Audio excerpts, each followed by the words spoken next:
விடுவெனவே வாலிப மனது விண்வெளி விண்வெளி ஏறும்.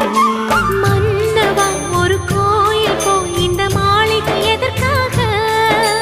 தேவியே என் ஜீவனே இந்த ஆலயம் உனக்காக.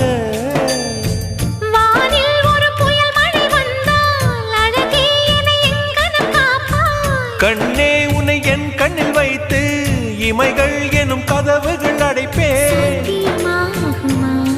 நான் சத்தியம் செய்யவா?